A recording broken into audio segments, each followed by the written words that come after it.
Hola, ¿qué tal? Muy buena tarde.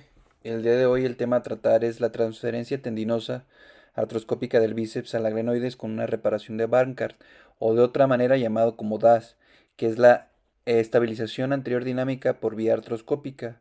Dándonos cuenta y estudiando un poco más acerca de la porción larga del bíceps, nos entró la curiosidad por hacer una revisión bibliográfica acerca de qué otros procedimientos podemos hacer con esta estructura y qué otras variantes le podemos ofrecer a nuestro paciente para un tratamiento óptimo. Este es un tratamiento que se ha llevado a cabo desde hace muy poco tiempo, del 2016-2018 aproximadamente, y hay solo dos artículos que hablan específicamente de este y así como de su seguimiento. Hablando propiamente del artículo, es un artículo publicado en junio de este año, del 2022, en la revista Arthroscopy de la ANA, en el que se revisa la transferencia tendinosa anterior del bíceps más una reparación de Bankart en un seguimiento de 2 años de los resultados de cada uno de estos pacientes que se operaron con una pérdida ósea subcrítica. Esa es la página donde lo pueden encontrar. Ellos hablan de una tasa de luxación anterior del hombro es de 23 pacientes por cada 100.000 personas. Sigue siendo pues un poco elevada o un poco considerable para cada uno de los tratamientos, individualizarlos para nuestros pacientes.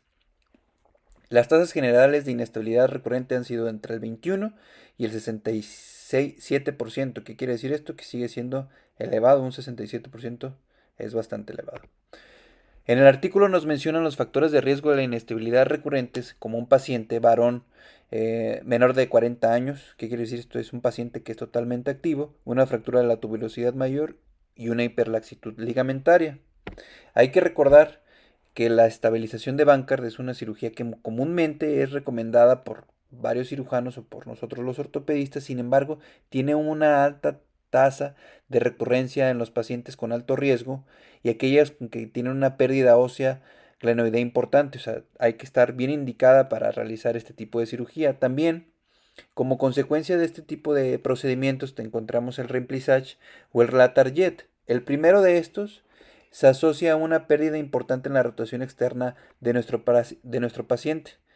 Entonces, posterior a este, el hombro en algunas ocasiones queda doloroso, la pérdida de la rotación externa, como lo comento, se pierde, y la debilidad del infraespinoso.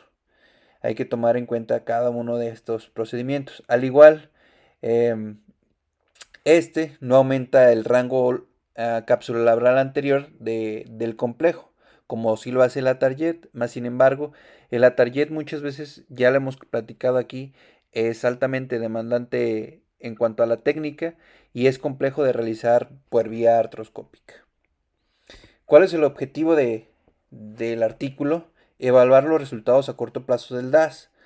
¿Esto qué quiere decir? Que los evaluaron durante 2 años. Esta es una imagen directamente del artículo donde podemos ver la posición final o la posición en la que queda la porción larga del bíceps.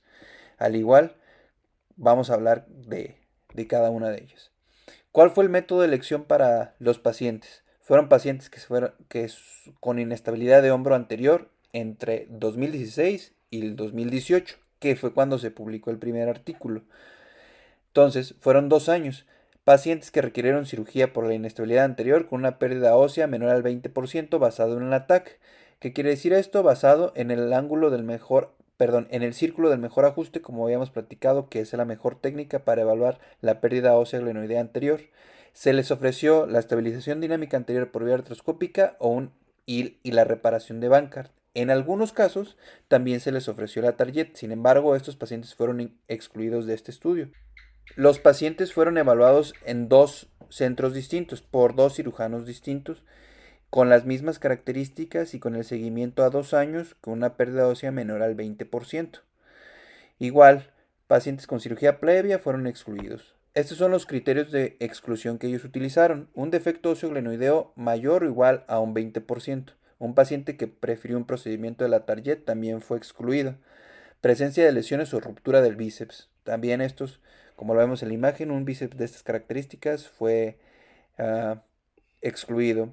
Cualquier cirugía previa del hombro, también una artrosis glenumeral fue excluida. La inestabilidad multidireccional o voluntaria con un paciente con epilepsia fueron excluidos de este estudio. Estas indicaciones son específicas del primer artículo que se publicó en el 2018. Acuérdense de que el primer artículo que les presenté fue de este año actualmente. En cuanto a las indicaciones del procedimiento, ellos nos platican que la indicación principal es una inestabilidad glenomerular anterior con defecto óseo limitado, o sea, un menor al 20%, una pérdida ósea subcrítica. ¿Cuáles son las contraindicaciones? Tenemos contraindicaciones relativas y absolutas. Dentro de las relativas tenemos la inestabilidad glenomerular anterior con defectos que varían del 20 al 30%. ¿Qué quiere decir esto? Una pérdida ósea mayor a la subcrítica. Presencia de inestabilidad en lanzadores sin una lesión de SLAP o lesiones del subescapular. Estas son relativas. Una contraindicaciones absolutas, la pérdida ósea mayor al 30%, lesiones del bíceps, como ya lo habíamos comentado, lesiones que esté contundido, que esté deshilachado, una ruptura espontánea o que tenga una tenodesis o tenotomía del bíceps, no vamos a poder realizar este tipo de procedimiento. En cuanto al procedimiento quirúrgico, tal cual como lo describen en la técnica, se los traté de traducir y llevarlo aquí un poco a cabo de manera entendible. Es bajo anestesia general, silla de playa. En algunos pacientes ellos mencionan que le colocan un bloqueo interescalénico para evitar el dolor del paciente posquirúrgico. Primero se realiza el portal posterior, habitualmente que ya lo conocemos. Revisa el intervalo de los rotadores, la pérdida de la glenoides, así como la debridación de cada una de las estructuras y la visualización de las mismas. Se realiza el portal anterolateral, la debridación de la cavidad glenoidea y la decorticación el revivimiento de los bordes de las 3 y las 5 del punto, que es donde van a colocar o donde se va a realizar la reparación del Bankart. La apertura del subescapular se hace de adentro hacia afuera por medio de tijeras vía artroscópica para evaluar cada una de las estructuras y cada uno de los 3 lados del subescapular y del deltoides también. Posteriormente realizan la tenotomía de la porción larga del bíceps con tijeras curvas que es más o menos o es proximal a su inserción. Se realiza la perforación ósea de anteroposterior, de lateral a medial y de superior a inferior. Aproximadamente la posición que ellos sugieren es de que sea a las 4 en punto. Podemos discutir eso de que si la podemos subir, podemos bajar. O sea, es un estudio que apenas está eh, saliendo. La profundidad mínima para la perforación se requiere que sea de 2 centímetros. Se hace la extracción larga del bíceps y posteriormente se inserta medialmente entre el subescapular, que es lo que ya habíamos visto, y el tendón conjunto posteriormente. Se fija en la cavidad glenoidea a las 4 en punto con un ancla sin nudos. La ancla puede ser una swivel lock de 3.9, 6.5, 25 milímetros. Y el tip que ellos nos dan cuando sacamos el tendón, ellos lo adelgazan aproximadamente a 4 milímetros de diámetro para poderlo ingresar en el orificio que previamente habíamos creado. La reparación de Bankart es una reparación normal que se realiza usando 2 a 3 anclajes de sutura previamente colocados en el borde glenoideo entre las 3 y las 5 en punto. En cuanto a la rehabilitación, ellos nos recomiendan 10 días con cabestrillo simple, o sea, sin un cajín abductor. La automovilización, la elevación y la rotación externa puede ser inmediatamente después de la cirugía. 10 días después de la cirugía se permiten movimientos de la vida diaria, de la vida cotidiana que le haga nuestro paciente. Y los deportes se van a suspender de bajo riesgo y alto riesgo. Los de bajo riesgo a las primeras 6 semanas, después de eso las va a poder hacer nuestro paciente, que estamos hablando de jogging, ciclismo y natación. 3 meses después de la cirugía, el paciente va a poder hacer ejercicios de alto riesgo, como lo son lanzamientos y deportes de contacto. Estamos hablando de que todo esto es para ayudar a nuestro paciente en cuanto a la inestabilidad anterior que tenga. En cuanto a la evaluación clínica y los resultados que ellos tuvieron. La evaluación fue preoperatoria y posoperatoria en el último seguimiento, y el análisis radiológico de cada una de las estructuras, le digo, fue por medio del círculo del mejor ajuste. Evaluaron si tenían una lesión on-track, off-track, una lesión de Hill-Sachs, también fue evaluada. Fueron 22 pacientes, relativamente son pocos porque es una cirugía o es algo que se está proponiendo nuevo para nuestros pacientes. La edad en promedio fue de 31 años, casi 32 años. Fueron mayormente del sexo masculino, 13 hombres. 4 de ellos presentaban hiperlaxitud, y en cuanto a las lesiones, 2 tenían una lesión de SLAP, 15 tenían una lesión de Hill-Sachs.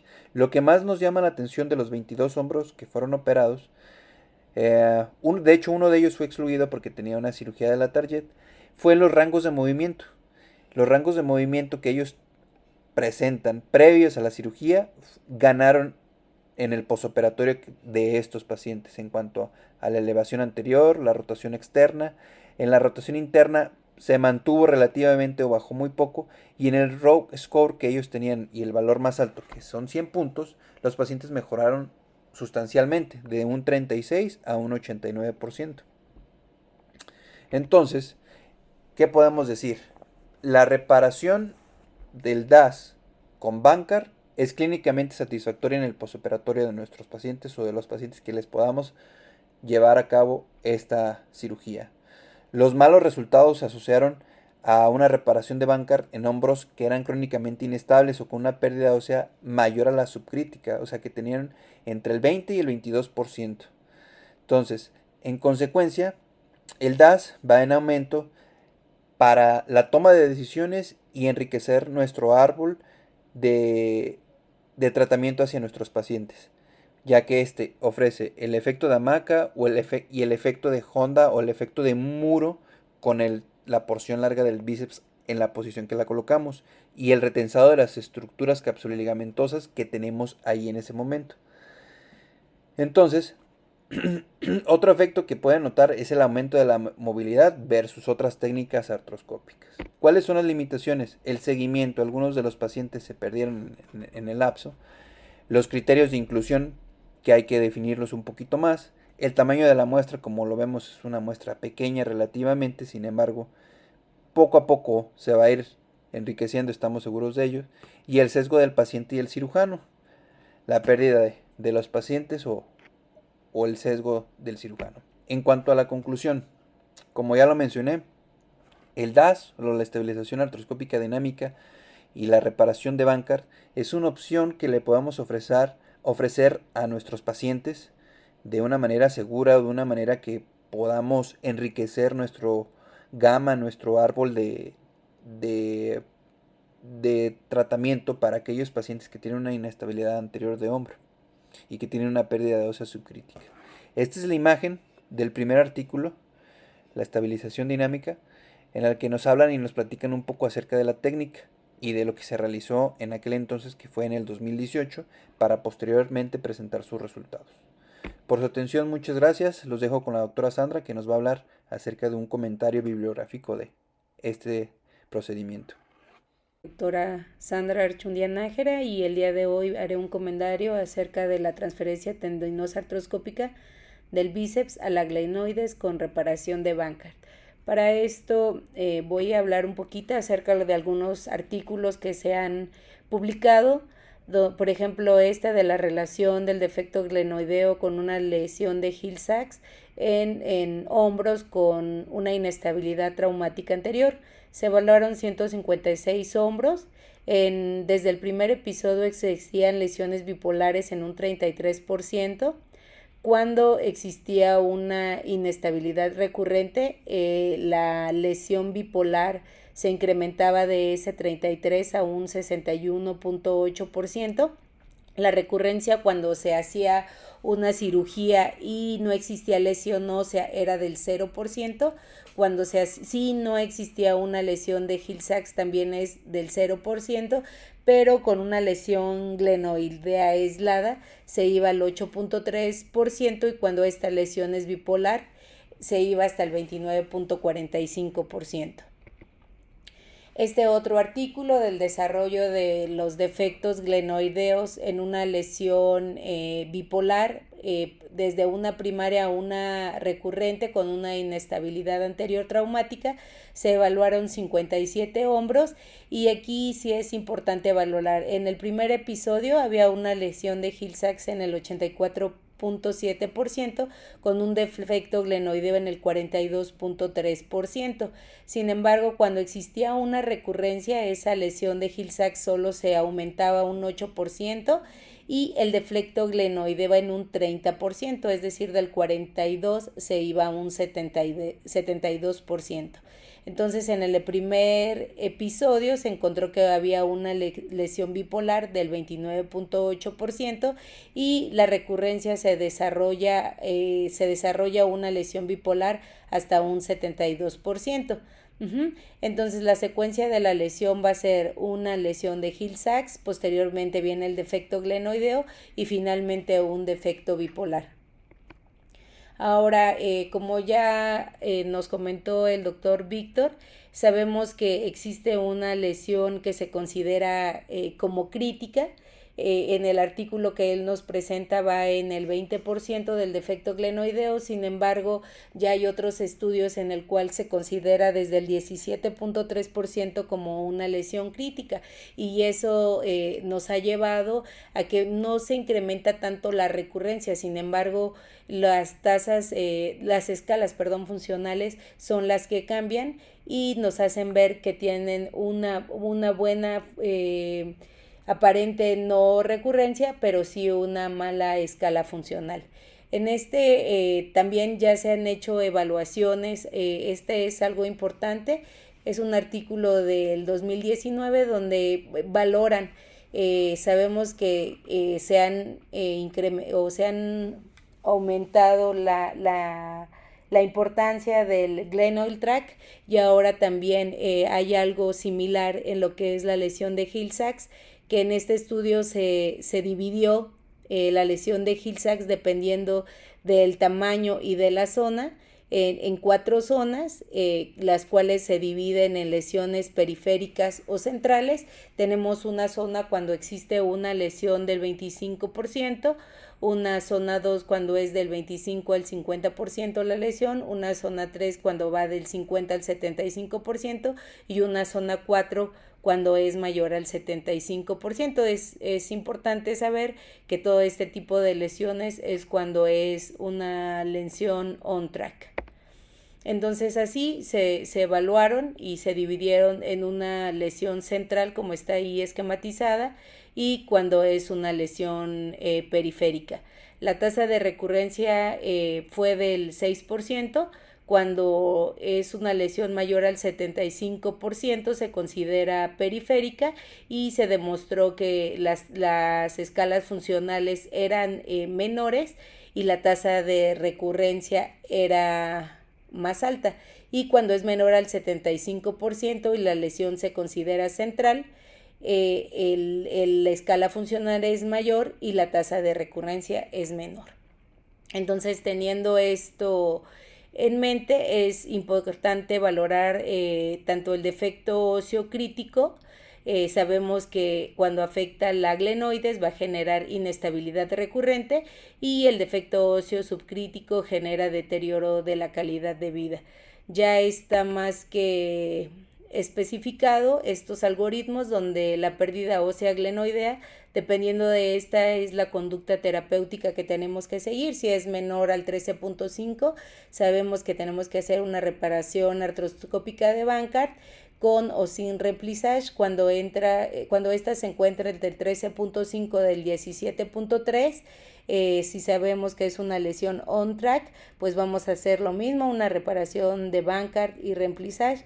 Pero si es una lesión off track, las opciones es un Latarjet o un Bankart con remplissage. Y aquí es importante evaluar también lo que acabamos de hablar acerca de la lesión, si es central o periférica a nivel de la cabeza.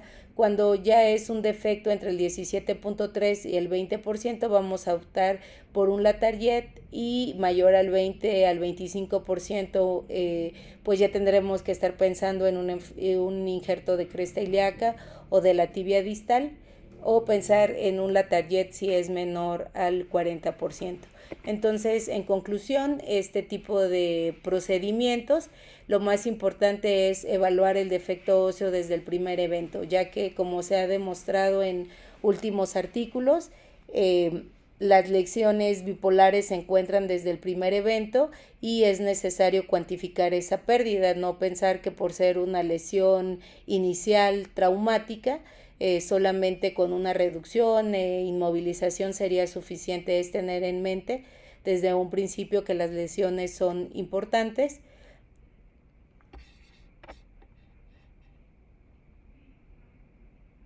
Y finalmente evaluar si el DAS todavía podría sustituir al remplissage, podría ser algo que nos podría eh, sustituir o generar algún tipo de estabilidad anterior para complementar la inestabilidad que se puede llegar a generar en este tipo de lesiones, pero considero que todavía se requieren estudios comparativos entre ambos procedimientos y series más grandes, así como estudios multicéntricos con experiencias en el mismo procedimiento. Muchas gracias.